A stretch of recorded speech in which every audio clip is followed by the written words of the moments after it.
And today we're going to talk about how to avoid getting lost in translation. So, we're being asked to manage complex changes that impact a global network of people, and delivering communications that resonate to each of them and that are impactful requires us to bring in a global view into our communication planning. So, that's what we'll be talking about today. Hoping for a learning outcome for everyone, that you leave this session with an understanding of what it takes to have a globally conscious communication plan. And what that includes are actionable steps to build into your change planning, an understanding of common blind spots by organizations, and then a walkthrough of a few common scenarios. Kara and I will also be introducing a new spotlight series that we'll be featuring on this channel. So let's talk about stakeholder analysis, Kara. Do you want to just give our listeners a quick overview of what a stakeholder analysis is and why it's important? Yeah, so for those of you who might be new to the change management space, this is where you take a look at the changes that are coming and then really list out the people that it's going to impact. So in the case of, let's say, a worldwide global implementation of a new technology, you're going to have a lot of different groups of people across many different cultures. And so listing those out in a way that you can begin to plan out your communications plan is a really important first step. Absolutely. So you might take a look at the countries and see, oh, we've got, a US, a Canada, Australia, and, those are all majority English speaking countries. They do a lot of business together. I wouldn't anticipate you would need to be super careful about your communications plan. But if you begin to impact the Americas, maybe Eastern Europe, maybe Mhm. APAC region, then you really do need to start thinking about how you're going to utilize your communications. And if there's going to be translation involved, it really depends on your company and the expectations. Or if you're not, even the cultures that might impact that strategy. Right. And then a really important thing is to understand the different cultural elements that are at play. So, depending on what region is impacted by change, you'll find that just how people prefer to be communicated to will vary. So, an Mhm. example will be in certain cultures, you want to be mindful to communicate to everyone at the same time. Mhm. Otherwise, there's a perception that certain people are less important in the change. So, you want to typically get everyone into a room together, and then everyone gets the messaging ahead of time. Now, of course, there is some conversations you'll want to have with key leadership in those regions. You want to still do that beforehand, but this idea of really getting everyone into the room together, communicating to them at the same time, it's going to be very important for the individuals being impacted by change to really feel that they're valued and respected in the change. So that's an example of something to be mindful for and to build into your stakeholder analysis and your communication plan.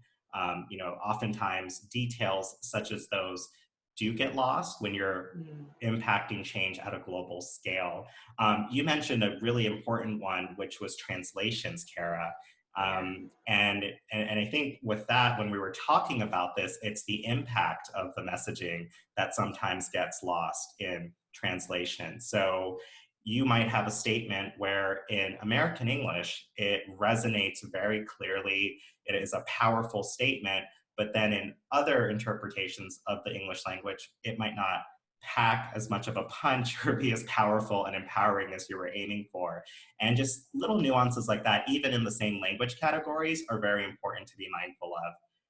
And then once you get into entirely different languages where you say have English and a language like traditional Chinese, you really have to make sure that you're engaging with the right people to make sure that those messages pack a punch and really have the power that you're aiming to convey. And Adnan, you brought up a great example when we were talking about this topic around a laundry detergent print, Yes, yes. where tell us a little more about that. Yes, so it was one of the laundry detergent advertisements way back. I think it was in the 90s, where a lot of the multinationals were going global. And they had diagrams, so billboards, where they would have a dirty shirt, it would go through the laundry, and they used the detergent, and therefore it came out bright, clean, and sparkling.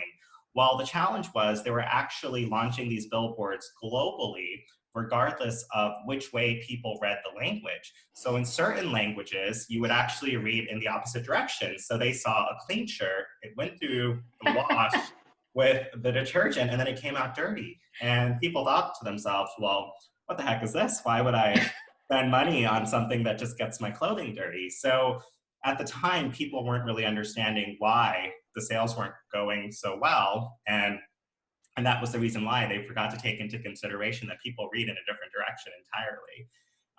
And that's just one case, right? So Right. there's so many different examples where you might just be doing the laundry detergent flow and not even realizing that you're doing it. So, Absolutely. so Kara, what are some things or some techniques and best practices that we as change managers can bring into where we're factoring in the right people? Um, what are some recommendations that we can offer? Yeah, well, first and foremost, you have to have somebody on the ground. This is almost impossible to Mm-hmm. do, especially if you're impacting multiple countries and cultures. It's so easy to go left to right if you're a native English speaker and not think one thing about it. So you have to have people locally who can advise you not only on the Mm-hmm. translation and the impact that you want to have, but also on nuances around, is this something we should tell everybody at the same time all at once? Or is there the guy in the office that nobody's going to listen unless they hear from him? Right, That's right, another example of, they're just going to tune you out unless you're the guy who has all the power in that area. right. So that's my number one suggestion, is having somebody local who is really familiar with the language and also trusted. And frankly, you know who those people are. Mm-hmm. And if you don't, you can ask anybody in that office, because there are always those people who are those change champions just by their own nature, who are really going to help and guide you along this path. Right. I think those are such important reminders. And you touched on a really good one, which is making sure you have the right person communicating outwards to the individuals that are impacted. And that actually is a good segue to blind spots by organizations. So Yeah. when we're doing our stakeholder analysis, one of the things we're typically looking at are the people who are impacted directly by the change, but sometimes we miss out on the indirect champions of change that we Mm, need. So, a good thing to keep in mind if you're implementing change globally is not everything is necessarily influenced by organizational structures, official mhm. organizational structures. Right. In certain offices and countries, you have more of the office family dynamic at play, and you want to be sure that you're bringing along the key leaders in that region or that office, even if the changes ultimately aren't impacting them or their reporting structure. Because if you have a country head, for example, if something's happening in their backyard, in their home, so to speak, you want to be sure that you're engaging them early and you're letting them know that these things are happening. It's more of I would call it a show of respect. And Mm, you certainly want to be mindful to do that, because what you'll find later on, and I've actually learned this from personal experience on implementing change regionally, is later on that can actually impact your effectiveness to deliver key messages, and can even derail your change. So you really want to be sure that you're capturing who those indirect influencers are and to be sure that you're engaging them. It's a common blind spot that we see. yeah. I'm thinking too, in some areas of the world, English might not only be their second language, but could be their Oh, third or yeah. fourth. If you're growing up in a pretty international group in, let's say, the APAC region, some of those offices I know, Hmm. I mean, these people, they learn it as a business language and they can speak it enough that you can have a conversation. But when it comes to nuances around training on a technology or a new Hmm. process, let's say, you really have to be mindful of using a level of English that is going to be fully understood. So that's another blind spot I see. Just you know using any language, any Hmm. level of language that you would use with a native English speaker in maybe a group of 30 people that, they're cobbling it together to make it work. So that's something else I would keep in mind. I think that's so important. And I think about myself where I don't know many languages. So, how would I want to be communicated in, say, a second language? Yeah. The easier you can make these messages, Yes. um, Pictures even. exact. I Oh, I mean, think that's so important. yes. Infographics, pictures, they Infographics, go such a lots of long way. arrows. Moving in the right direction. Yes, exactly. Uh, um, and so, something else we could keep in mind as far as Hmm. blind spots is, for some cultures, they want the full picture up front. So I Right. know in the US, sometimes we set a vision. This is where we're headed. This is where we're going. Just trust us. We know what we're doing. And I know for some cultures that can be very challenging because they're more like engineers, where you kind of solve all Hmm. the problems at the front, you bring all the communication concerns together. And frankly, I've seen this play out in some inception meetings where, there's people speaking about this big vision, and then there's the guy in the back, Mm, like, what about this really specific process? And it can be so infuriating if you don't see right. what's happening. But being really upfront about how decisions are going to be made, how they have been made, maybe Hmm. even if you can provide some analysis so that if you are dealing with a culture that has more questions around that kind of thing, um, they can trust you a little more, because if you're not building that trust, all the communications in the world, frankly, aren't going to That's so important. And to that individual that's in the back and bringing up that very specific question, bring them in to the fold, right? matter. So I think you bring up a really good point of communicating how decisions are being made and really what the flow of events will be. So it's perfectly fine to tell people, hey, we're going to use this approach where we're really going to figure out what our vision is and be clear on that. And then these additional details that you're bringing out, they're perfect, but Mhm. not for where we are right now. So that's a Right. great idea. Let's jot it down. Any other great ideas you have, put them down now because they'll be important later on when we're further down and closer to implementation. So it's an opportunity to really bring those people in and to give them visibility into the decision making Mhm. process, Mhm. but also some of the things that they're calling out, they're probably important things to consider. So, That's so right. it can be frustrating when you're trying to get to a vision and there's that small distraction in the room, but Mhm. that is an asset too. So be mindful to treat it like that.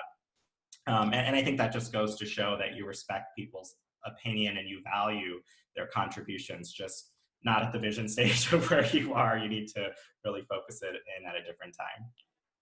Yeah, you and I talk a lot about how resistance can be an asset. If Hmm. you have people that are actively engaged and bringing up their concerns, um, if there's a cultural component, really can be a huge benefit, because they're thinking three Hmm. steps ahead of everyone else.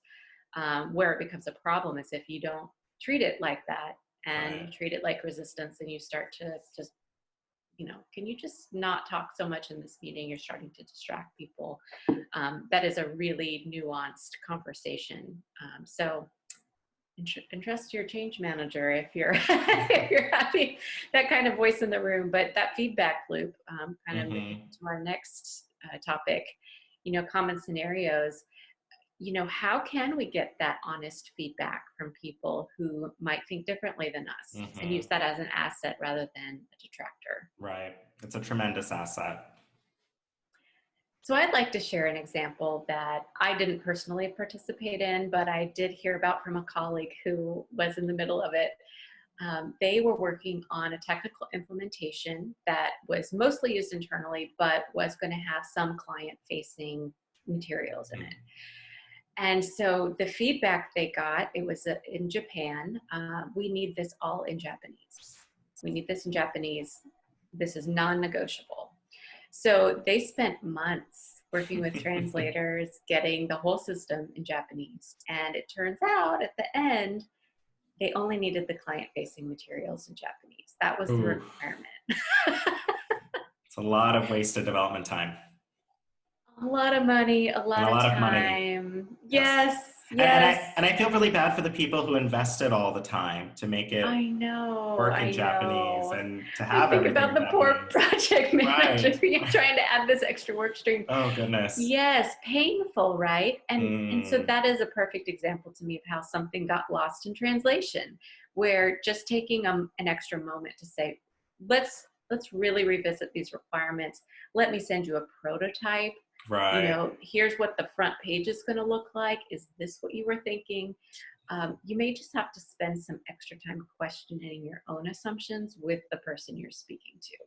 Yes, and that's one where also spending the extra time to communicate what you need in a simpler form of English or whatever language, common language you're using to communicate will go a long way. So I'm sure this person who had that request for certain things to be in Japanese and not the entire application down to the code, they probably were just used to, you know, talking in native English, whatever they were doing, and then use a similar approach with someone globally and it didn't work in the same way. Exactly. So don't assume that people understand the nuances of your speaking style or even your language, and certainly clarify and ask questions. Like also to people who Yes. are on the receiving end, don't assume, right? I always say there's no such thing as a dumb question, and ask as many questions as you need, because you don't want to spend the extra months of development and just,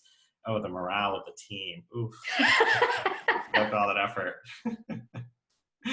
That's a great example. Another one that comes to mind for me, it's just more conversationally that happened in passing, and actually it was in the UK, was using the word quite. I used it, it's used differently in certain contexts. So I speak, Native American English, so as an American English speaker, I'll say things are quite nice, meaning that they're very nice, really with an amplifier. So, like, oh, that is very nice. That's great. That's quite nice.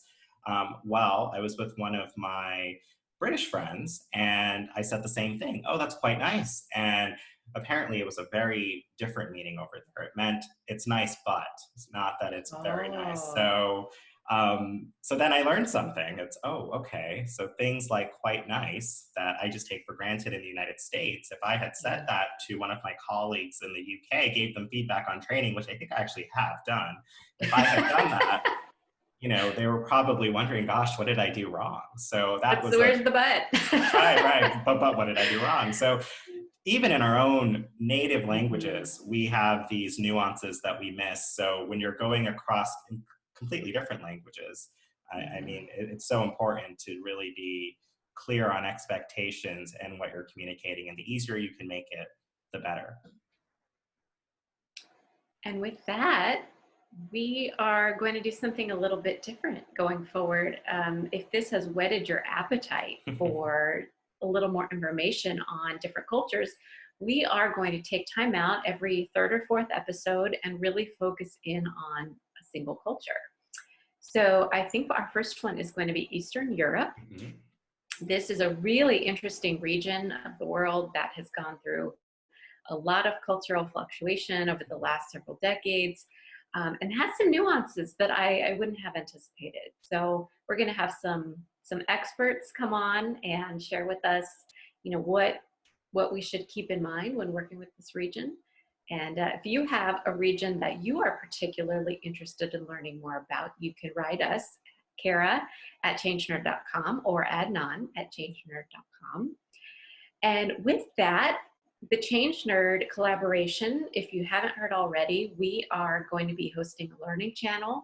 It will be what's on the podcast, but with some extra bells and whistles. We will ultimately probably do some extra workshops on that. So go over to changenerd.com, subscribe, become a part of that community, and we'd love to hear from you. Yes, and let us know. Have you had any examples where messages got lost in translation? How are you incorporating Mm. the global perspective into your change planning? And what are some of the blind spots that we haven't covered today that you would like to share with us? So we would love to hear you, contribute in our community of practice, and let's continue this discussion.